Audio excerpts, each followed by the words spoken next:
ಸಮುದ್ರದಲ್ಲಿ ಕ್ಷೀಣಿಸುತ್ತಿರುವ ಮತ್ಸ್ಯ ಸಂಪತ್ತನ್ನು ಮರುಪೂರಣ ಮಾಡುವ ಉದ್ದೇಶದಿಂದ ಮೀನುಗಾರಿಕಾ ಇಲಾಖೆಯು ಮಂಜೇಶ್ವರ ಫಿಶಿಂಗ್ ಹಾರ್ಬರ್ ಸಮೀಪ ಜಾರಿಗೆ ತಂದ ಕೃತಕ ಪಾರು ಯೋಜನೆ ಭಾರಿ ಯಶಸ್ಸು ಕಂಡಿದೆ.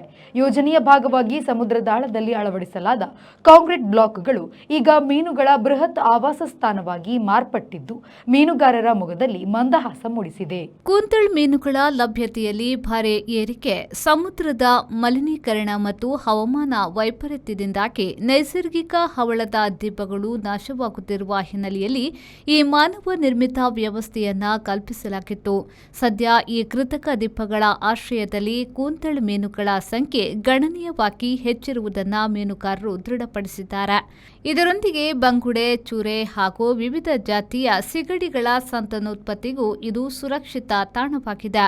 ಪ್ರಧಾನಮಂತ್ರಿ ಮತ್ಸ್ಯ ಸಂಪದ ಯೋಜನೆಯಡಿ ಸುಮಾರು 7.5 ಕೋಟಿ ರೂಪಾಯಿ ವೆಚ್ಚದಲ್ಲಿ ಮಂಜೇಶ್ವರ ಹಾಗೂ ಶಿರಿಯ ಕರಾವಳಿ ತೀರದಲ್ಲಿ ಈ ಯೋಜನೆಯನ್ನ ಅನುಷ್ಠಾನಗೊಳಿಸಲಾಗಿದೆ.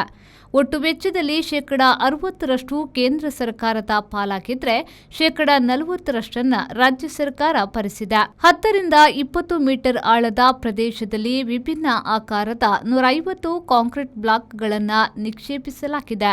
ಈ ಬ್ಲಾಕ್ಗಳ ಮೇಲೆ ಪಾಚಿಗಳು ಸುಲಭವಾಗಿ ಬೆಳೆಯುತ್ತಿದ್ದು ಮೀನುಗಳಿಗೆ ಹೇರಳವಾದ ಆಹಾರ ಲಭ್ಯವಾಗುತ್ತಿದೆ.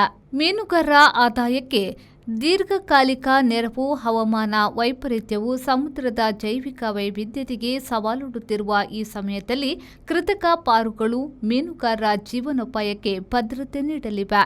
ಇವು ಮೀನುಗಳ ನೈಸರ್ಗಿಕ ಸಂತಾನೋತ್ಪತ್ತಿಯನ್ನು ಖಚಿತಪಡಿಸುವುದಲ್ಲದೆ ಅನಧಿಕೃತ ಮೀನುಗಾರಿಕೆಯನ್ನ ತಡೆಯಲು ಕೂಡ ಸಹಕಾರಿಯಾಗಲಿವೆ ಎಂದು ಫಿಶರೀಸ್ ಎಕ್ಸ್ಟೆನ್ಷನ್ ಆಫೀಸರ್ ಎನ್ ಶಿನಾಸ್ ಅವರು ತಿಳಿಸಿದ್ದಾರೆ. ಈ ಯೋಜನೆಯ ಯಶಸ್ಸು ಕರಾವಳಿಯ ಇತರ ಭಾಗಗಳಿಗೂ ಮಾದರಿಯಾಗಿದ್ದು ಮುಂದಿನ ದಿನಗಳಲ್ಲಿ ಮೀನುಗಾರರ ಆರ್ಥಿಕ ಸ್ಥಿತಿಗತಿಯಲ್ಲಿ ಮಹತ್ತರ ಬದಲಾವಣೆ ತರುವ ನಿರೀಕ್ಷೆಯಿದೆ.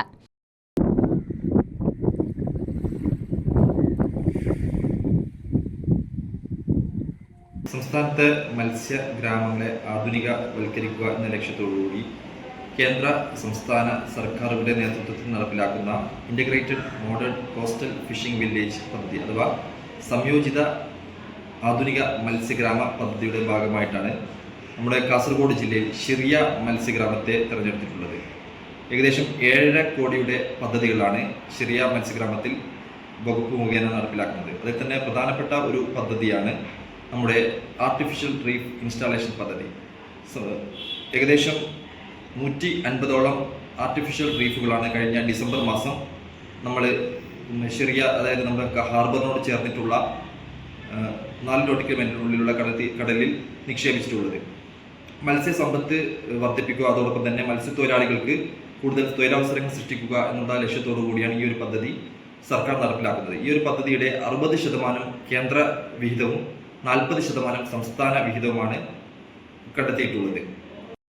31 ലക്ഷം രൂപയാണ് നമ്മുടെ ഈ പദ്ധതിക്ക് വേണ്ടിയിട്ട് സർക്കാർ അനുവദിച്ചിരിക്കുന്നത്. Kerala coastal area development corporation മുഖേനയാണ് നമ്മുടെ ഈ പദ്ധതി നടപ്പിലാക്കുന്നത്. മത്സ്യത്തൊഴിലാളികളെ സംബന്ധിച്ചിടത്തോളം ഏറ്റവും ഉപകാരപ്പെട്ട ഒരു പദ്ധതിയായിട്ടാണ് ഈ ഒരു ആർട്ടിഫിഷ്യൽ റീഫ് പദ്ധതിയെ മനസ്സിലാക്കുന്നത്.